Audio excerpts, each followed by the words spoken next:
नमस्कार, आप देख रहे हैं सिटी पोस्ट लाइव और मैं हूं दीपक शर्मा। प्रशांत किशोर का आमरण अनशन चल रहा है गांधी मैदान में और पूरे पटना में कम्युनिस्ट पार्टी के छात्र संगठन, दूसरी तरफ पूर्णिया के सांसद पप्पू यादव का आंदोलन चल रहा है। खबर है कि आज भी प्रोटेस्ट के दौरान पुलिस ने बल प्रयोग किया और छात्रों पर लाठियां बांधी।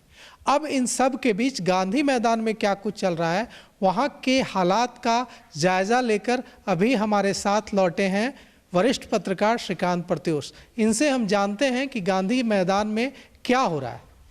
देखिए, गांधी मैदान की तस्वीर बहुत रोचक हो गई है। आपने देखा होगा अन्ना का आंदोलन, तो अन्ना के आंदोलन एक उत्सव के रूप में बदल गया था। हजारों लोग, लाखों लोग शामिल हो रहे थे। तो यहाँ लाखों लोग तो नहीं हैं, आम लोग तो इस आंदोलन में शामिल नहीं हैं, छात्र ही हैं और जनसुराज ही हैं। लेकिन जेपी और गांधी से जुड़े बुजुर्ग लोग भी इस आंदोलन को देखने पहुँच रहे हैं। जिन लोगों ने जेपी के साथ काम किया है, गांधी जी के साथ काम किया है, उनको एक उम्मीद दिखाई दे रही है कि भाई उस तरह का एक और आंदोलन हो सकता है। और प्रशांत किशोर को उम्मीद से देख रहे हैं, तो वो भी पहुंच रहे हैं वहाँ पर। तो वहाँ पर जश्न जैसा माहौल है। कोई गीत गा रहा है, कोई गाना गा रहा है, कोई नाराबाजी कर रहा है, कोई झाल बजा रहा है, कोई शहनाई बजा रहा है। प्रशांत किशोर गदगद है, नायक के रूप में नजर आ रहे हैं। और छात्र बहुत उत्साहित हैं। हालांकि छात्र ये जानते हैं, उनको पता है कि बहुत कठिन काम है। सरकार जिस तरह से चुप्पी साधे हुए है, आयोग जिस तरह से जीत पर अड़ा हुआ है, बहुत उम्मीद भी नहीं दिखाई दे रही है। लेकिन उनके पास कोई रास्ता ही नहीं है इसके अलावा। भाई री एग्जाम ही चाहिए उनको, और इसके लिए आंदोलन तो करना ही पड़ेगा। पप्पू यादव का जो आंदोलन का तरीका है, विरोध प्रदर्शन का जो तरीका है, वो ज़्यादा देर तक सस्टेन नहीं कर सकता। अब चक्का जाम करो, बस रोको, ट्रैफिक रोको, कितना दिन आप कर पाएंगे? रोकेंगे तो आपको पुलिस एक्शन लेगी। तो सत्याग्रह और आमरण अनशन के जरिए ही इसको आगे आंदोलन को बढ़ाया जा सकता है, सरकार पर दबाव बनाया जा सकता है। तो प्रशांत किशोर ने तो एक पहले ही बार ब्रह्मास्त्र छोड़ दिया है। सत्याग्रह के कई रूप होते हैं, उपवास होता है, धरना होता है, फिर आमरण अनशन आखिरी हथियार होता है। लेकिन उन्होंने आखिरी हथियार को पहला हथियार बना दिया। तो आमरण अनशन पर बैठ गए हैं और कह रहे हैं कि जब तक सरकार मांग नहीं मानेगी तब तक वो हिलेंगे ही नहीं। तो वहाँ जश्न का माहौल है दीपक। जैसे अन्ना हजारे का आंदोलन एक जश्न और मेला के रूप में बदल गया था, वही स्वरूप यहाँ नजर आ रहा है। प्रशांत किशोर ने कुछ गंभीर आरोप लगाए हैं। जैसे प्रशांत किशोर ने कहा है कि सीटें 50 लाख से 1 करोड़ तक में आधी सीटें बेच दी गई। छात्र भी यही आरोप दोहरा रहे हैं। देखिए, जितने मुंह उतनी बातें हो रही हैं। छात्र कह रहे हैं कि 1 करोड़ से 3 करोड़ तक रुपए लिए गए हैं डीएसपी और एसडीएम बनाने के लिए। 1,500 से ज़्यादा पद बेच दिए गए हैं, सीटें बेच दी गई हैं। तो 2,000 कुछ बच्चों के लिए सीट ही है ना, और उसमें 1,500 सीटें बेच दी गई हैं, उनका आरोप है। और इसीलिए वो री एग्जाम चाहते हैं। छात्रों का कहना है कि 1 मिनट परीक्षा हॉल में लेट से पहुंचने पर उन्हें एंट्री नहीं मिलती है। लेकिन 15 मिनट, 20 मिनट, आधा घंटा, 45 मिनट विलम्ब से उनको पेपर मिला, तो कोई पूछने वाला नहीं है आयोग से और सरकार से कि भाई क्यों इतना विलम्ब से उनको प्रश्न पत्र मिला। 1 मिनट छात्र देर करेगा तो आप अंदर नहीं जाने देंगे, परीक्षा केंद्र में घुसने नहीं देंगे। और छात्र को 15 मिनट से आधा घंटा, 45 मिनट आप लेट से प्रश्न पत्र देंगे तो कैसे हल कर पाएगा? तो कई तरह के आरोप हैं छात्रों के। और छात्र तो ये भी आरोप लगा रहे हैं कि जैसे खान सर हैं, रहमान सर हैं, ये तो लीड कर रहे थे आंदोलन को, और रेमांशु थे, सब शिक्षक हैं। रेमांशु को तो पुलिस ने जेल भेज दिया है, बेल भी नहीं मिल रहा है उनको। बहुत गंभीर आरोप भी लगाया है पुलिस ने। तो हथियार के साथ पुलिस पर हमला करना, इस तरह का धारा, गंभीर धारा लगाया है। तो इसमें जमानत मिलने में थोड़ी मुश्किल आती है। तो रेमांशु को जमानत नहीं मिली, जेल में है। और खान सर को और रहमान सर को पुलिस ने कितना डरा दिया, उनकी बातों से साफ लग रहा है। रहमान सर मिलने के बाद कहे, पुलिस से पूछताछ के लिए गए थे, और उसके बाद कहा कि भाई पुलिस का व्यवहार बहुत शालीन था। पुलिस की खूब तारीफ की, लेकिन ये भी कहा कि भाई पुलिस ने कहा है कि 2 तारीख तक बच्चों के साथ नज़र मत आइएगा। तो एक तो चेतावनी पुलिस दे रही है, आप साफ कह रहे हैं, आपको धमकी दे रही है पुलिस कि आप छात्रों के साथ दिखे तो ठीक नहीं होगा। दूसरी तरफ आप कह रहे हैं बहुत शालीन व्यवहार था मतलब डरा दिया पुलिस ने। तो शिक्षक तो नजर ही नहीं आ रहे हैं, न रहमान सर आ रहे हैं और न खान सर आ रहे हैं। छात्रों का दूसरा आरोप है कि जो बीपीएससी के एग्जाम हुआ है उसमें 50 से ज़्यादा ऐसे प्रश्न हैं जो खान साहब के कोचिंग्स के हैं। तो ये तो बहुत गंभीर आरोप है। आरोप में कितना दम है हम तो इसकी पुष्टि कर नहीं सकते, लेकिन बच्चे जो सवाल उठा रहे हैं उसकी जांच तो की जा सकती है ना। बच्चे कह रहे हैं कि भाई हर जगह परीक्षा केंद्र पर धांधली हुई है, विलम्ब से पेपर बटा है, उनको पूरा मौका नहीं मिला है। तो सरकार उनसे सबूत क्यों मांग रही है? सरकार खुद सीसीटीवी तो हर परीक्षा केंद्र में लगा हुआ है, सीसीटीवी तो हर परीक्षा केंद्र में लगा हुआ है ना। सरकार खुद जांच कर लेती और कहती कि भाई ने जांच हमने कर लिया, आपका कोई प्रतिनिधि मंडल मिलना चाहे तो आके जांच में शामिल हो जाए। ऐसा कुछ भी नहीं हुआ है। तो सरकार को जो पहल करनी चाहिए, आयोग को जो पहल करनी चाहिए वो कर नहीं रहा है, ये चिंता की बात है। तो मुझे लगता है कि आंदोलन लंबा खींचेगा। और तो आज तो अधिकारी भी पहुंचे थे वहाँ। कल बापू सभागार परीक्षा केंद्र पर री एग्जाम हो रहा है, जो एक परीक्षा केंद्र पर सरकार ने रद्द की थी परीक्षा, और यह कहा जा रहा है कि अगर इस परीक्षा केंद्र पर री एग्जाम कराया जाता है तो इनकी मांग कमजोर पड़ेगी, क्योंकि एक पर परीक्षा केंद्र पर अगर सफलतापूर्वक री एग्जाम करा लिया जाता है तो इनकी मांग कि फिर इसको रद्द कर फिर री एग्जाम कराया जाए। छात्रों को डर है, लेकिन बापू सभागार में परीक्षा नहीं हो रही है। 12,000 बच्चों का एग्जाम हुआ था बापू सभागार में और उसी परीक्षा को रद्द किया गया है। तो री एग्जाम के कई सेंटर बनाए गए हैं, मुझे जहाँ तक जानकारी है 19 सेंटर बनाए गए हैं, वो अलग अलग हैं। मिलर स्कूल भी एक सेंटर है उसमें। तो बापू सभागार में परीक्षा नहीं हो रही है, लेकिन बापू सभागार में जिन लोगों ने परीक्षा दी थी उन्हीं को री एग्जाम का मौका मिल रहा है। अगर वाकई सभी छात्र री एग्जाम में शामिल हो गए तो थोड़ी उनकी मांग कमज़ोर पड़ेगी। अगर बाइकआउट कर दिया छात्रों ने इस री एग्ज़ाम का और वो भी अड़ गए, आकर आमरण अनशन पर प्रशांत किशोर के साथ खड़े हो गए या बैठ गए कि भाई नहीं पूरे बिहार का एग्ज़ाम रद्द करिए, तो मुश्किल होगी, सरकार की बढ़ेगी और छात्रों का दावा थोड़ा मजबूत होगा। लेकिन मुझे जो जानकारी है कि 7-8 हज़ार एडमिट कार्ड डाउनलोड किए जा चुके हैं अब तक। तो 12,000 तो छात्र नहीं जा रहे हैं एग्ज़ाम देने, लेकिन फिर भी 7-8 हज़ार छात्र एग्ज़ाम देने जाएंगे। और अब तो छात्रों का गुस्सा इतना बढ़ गया है कि आज दिखाई दे रहा था वो गुस्सा, क्योंकि भाई 17 दिन से छात्र अनशन पर हैं, सत्याग्रह पर हैं, तो गुस्सा तो बढ़ेगा।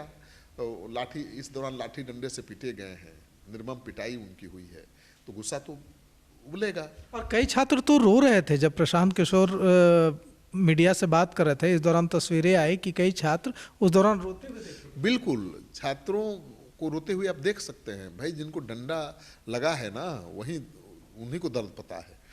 तो छात्र भावुक हो गए ना भाई, रो रहे हैं कि देखिए आज किस तरह से गुंडे मवाली की तरह उनको पीटा जा रहा है। सभी छात्र पढ़े लिखे हैं भाई, उन्हीं के हाथ में बिहार के शासन प्रशासन की कमान होगी। वहीं डीएसपी बनेंगे, वहीं एसडीएम बनेंगे, नहीं वहीं एसडीएम बनेंगे, वहीं डीएसपी बनेंगे, वहीं बनेंगे ना, वहीं अभ्यर्थी हैं ना। और उनको आप लाठी डंडे से चोर की तरह पीट रहे हैं, तो ये भी ठीक नहीं है।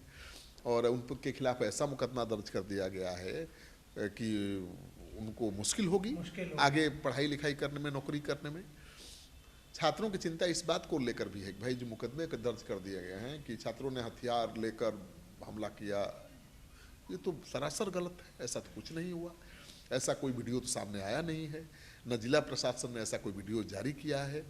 छात्रों के नाम भी दिए गए हैं, कई छात्रों को नामजद भी बनाया गया है। तो सवाल उठता है कि क्या पुलिस पहचान रही थी छात्रों को, उनको नाम से जान रही थी? तो कोर्ट में तो टिकेगा नहीं आरोप, लेकिन फिलहाल तो जेल जाना पड़ सकता है ना भाई, परेशानी तो बढ़ सकती है ना। केस लड़ना कोई आसान काम है आज की तारीख में। तो मुझे लगता है कि आंदोलन और तेज होगा, क्योंकि आप देख रहे हैं ना कि एक तरफ पप्पू यादव चक्का जाम किया, वाम दलों के छात्र संगठनों ने आज मार्च किया, ऐसा ने किया, कारगिल चौक से वो जेपी गोलम्बर तक गए, फिर उसके बाद डगमगला चौराहा पहुँचे, तो लाठीचार्ज नहीं हुआ, उनको बैठा दिया गया, कंट्रोल कर लिया गया और शांतिपूर्ण ढंग से प्रदर्शन हुआ उनका। कांग्रेस पार्टी का भी चल रहा है, मसाल जुलूस निकल रहा है सदाकत आश्रम से, कई बार टाइम चेंज हुआ पहले दिया गया था कि 4 बजे, फिर 4:15 बजे, फिर 4:45 बजे, फिर 5:15 बजे। मुझे लगता है कि 5:30 पौने 6 बजे के आसपास वो मार्च होगा, मशाल जुलूस निकलेगा। तो सभी दलों के द्वारा विरोध किया जा रहा है, लेकिन आरजेडी नेता तेजस्वी यादव, जिन्होंने सबसे पहले पहल की थी, मुख्यमंत्री को पत्र लिखा था, धरना स्थल पर जाकर गर्दनी बाग में छात्रों से मिले थे, उनका दल कुछ कर नहीं कर रहा है, चुप्पी साधे हुए है। जबकि उनका ही दल सबसे बड़ा दल है, वही कमाल दिखा सकता है। देखिए भाई, बीजेपी जेडीयू तो सरकार में, उसकी सरकार है, तो अपने सरकार के खिलाफ तो कुछ कर नहीं सकते। तो सबसे ज़्यादा जिम्मेवारी बनती थी आरजेडी की, मुख्य विपक्ष कांग्रेस की। तो कांग्रेस में दम ही नहीं है, आरजेडी में दम है, तो आरजेडी एक्टिव नहीं दिख रही है इस मसले पर। केवल बयान से तो होगा नहीं, काम चलेगा, छात्रों का साथ देना पड़ेगा।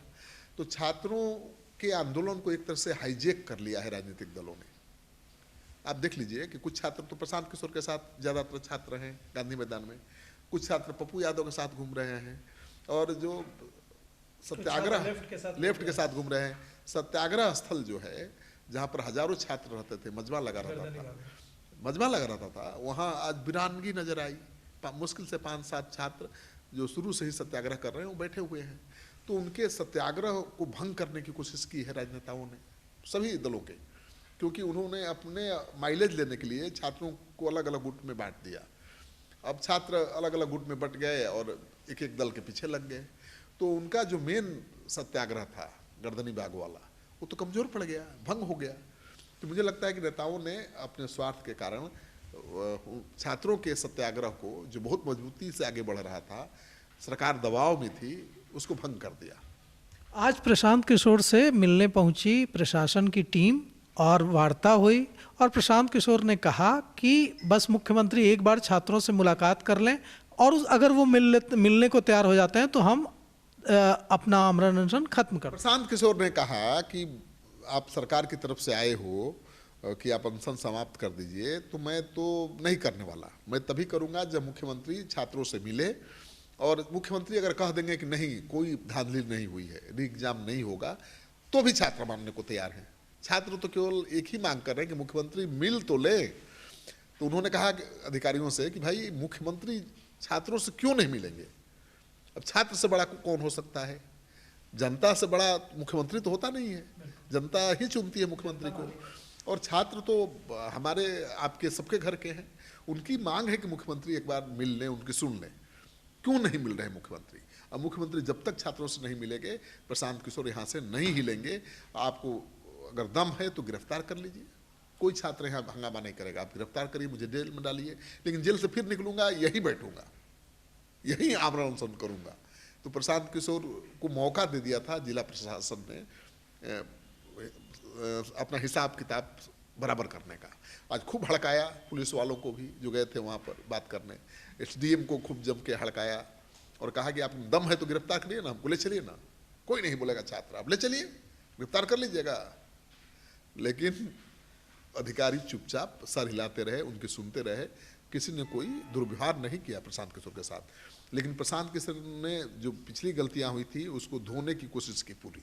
उन्होंने कहा कि एक पुलिस अधिकारी जो थी एसपी रैंक का, उसने कहा कि छात्रों से कहा कि आपका नेता भाग गया, जबकि उसको धन्यवाद देकर वो आए थे कि भाई चीफ सेक्रेटरी के यहाँ से मैसेज आ गया है वार्ता के लिए, तो मैं जा रहा हूँ, आपको धन्यवाद देता हूँ क्योंकि आपने लाठी नहीं चलाया, छात्रों ने कोई हंगामा नहीं किया और आपने भी छात्रों पर अत्याचार नहीं किया, लाठी डंडा नहीं चलाया।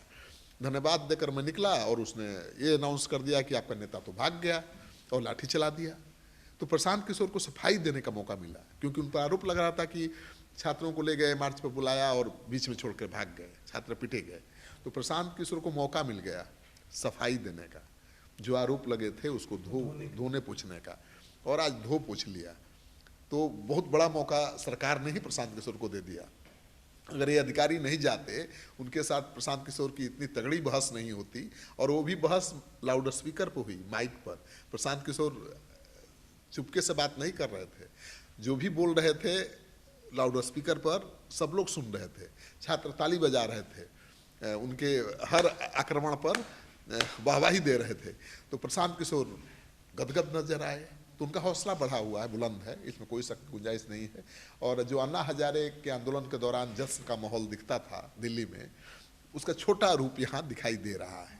अब वैसा तो नहीं है, क्योंकि वैसा होता तो लाखों लोग आ जाते। पटना की आबादी तो 25 लाख है, अगर वैसे ही लाखों लोग भी कल आपने देखा जब आप वहाँ थे और मैं भी वहाँ था आपके साथ, तो आपने देखा कि कैसे एक संयुक्त राष्ट्र संघ में काम करने वाला व्यक्ति वहाँ आया और उस आंदोलन में के बारे में जानने की इच्छा। बिल्कुल, तो संयुक्त राष्ट्र में वो काम करता है लड़का, वो आया था, पता चला प्रशांत किशोर आमरण अनशन पर हैं तो मिलने गया था। तो प्रशांत किशोर बड़ा नाम तो है ही, और बड़ा नाम नहीं होता तो अब तक उठाकर पुलिस उनको फेंक देती। पप्पू यादव बैठ जाएंगे क्या वहाँ इतना देर? नहीं बैठने देगी पुलिस। कोई दल का नेता वहाँ नहीं बैठ सकता गांधी मूर्ति के नीचे, गांधी मैदान के नीचे, गांधी मूर्ति के नीचे, क्योंकि वो धरना स्थल है ही नहीं, आमरण अनशन करने का जगह ही नहीं है, वो प्रतिबंधित क्षेत्र है। लेकिन प्रशांत किशोर कह रहे हैं कि वहीं बैठूंगा, अब बार बार गिरफ्तार करो, जब छूटूंगा यहीं बैठूंगा। तो प्रशांत किशोर कानून तो जानते ही है ना भाई, क्या कर लीजिएगा। अरे गांधी मैदान है, सार्वजनिक मैदान है, वहाँ तो ऐसे भी 100 लोग 50 लोग घूमते रहते हैं। तो कह रहे हैं कि हम भी 50-100 लड़कों के साथ यहाँ हैं, विचार विमर्श कर रहे हैं, हम कोई हंगामा तो कर नहीं रहे हैं, सरकारी संपत्ति को क्षति तो पहुँचा नहीं रहे हैं, विधि व्यवस्था के स्थिति तो बना नहीं, हाँ विधि व्यवस्था के लिए कोई चुनौती तो पैदा कर नहीं रहे हैं। किस आधार पर आप हमको जेल भेज दीजिएगा, कानूनी कार्रवाई करिएगा? तो प्रशांत किशोर पढ़े लिखे हैं, कानून की बारीकियों से परिचित हैं, तो उनके खिलाफ एक्शन लेने के पहले प्रशासन को भी 100 बार सोचना पड़ेगा। तो मुझे लगता है कि प्रशासन के लोग गए थे उनसे मिलने, आग्रह करने, उन्होंने इनकार कर दिया है। तो अब अगला कदम कोई बड़ा उठा सकता है प्रशासन, या तो आज भर छोड़ देगा कि आप ठीक है बैठे रहिए, 2-3 दिन में हालत ख़राब होगी तो अस्पताल में भर्ती कराएगा। अस्पताल में भर्ती होने पर क्या होता है आपको पता है, मुंह नाक हर जगह आपका पाइप डाल कर आपको पानी पिलाएगा, डोज देगा, तो बड़ा पीड़ा वाली स्थिति, पीड़ादायक स्थिति होती है। वो टर्चर ही 3rd डिग्री कहा जाएगा उसको एक तरह से। तो जो आंदोलन पर, आमरण अनशन पर बैठते हैं लोग, उनको 3rd डिग्री टर्चर है वो। तो प्रशांत किशोर के साथ वो हो सकता है, अगर नहीं माने, नहीं मान रहे हैं वो, तो 3rd डिग्री भी सरकार उनको देगी। सूत्रों से खबर आ रही है कि व्यवस्था हो चुकी है, लेकिन अभी इंतजार करिए, कुछ टाइम लगेगा। तो हमने समझा कि प्रशांत किशोर कैसे नए उत्साह के साथ छात्रों के आंदोलन का नेतृत्व कर रहे हैं और एक बार फिर कैसे छात्रों के नायक के रूप में उभरे हैं। गांधी मैदान में जोश है। दूसरी तरफ खबर यह भी है कि सरकार भी 3rd डिग्री की तैयारी कर रही है। सरकार उन्हें उठा सकती है, उन्हें हिरासत में ले सकती है और अस्पताल में भी भर्ती कराया जा सकता है उन्हें, अगर उनकी हालत बिगड़ती है। इस पूरे मामले पर सरकार का अब तक यह रुख रहा है कि चुप्पी साधने का रुख रहा है। अब हमें देखना यह है कि आज रात, जो काफ़ी निर्णायक रात है, आज रात क्या होता है। हम आज रात भी वहाँ बने रहेंगे और वहाँ की पल पल की खबरें आप तक पहुँचाते रहेंगे। हम आगे की खबरों के लिए देखते रहिए सिटी पोस्ट लाइव। धन्यवाद।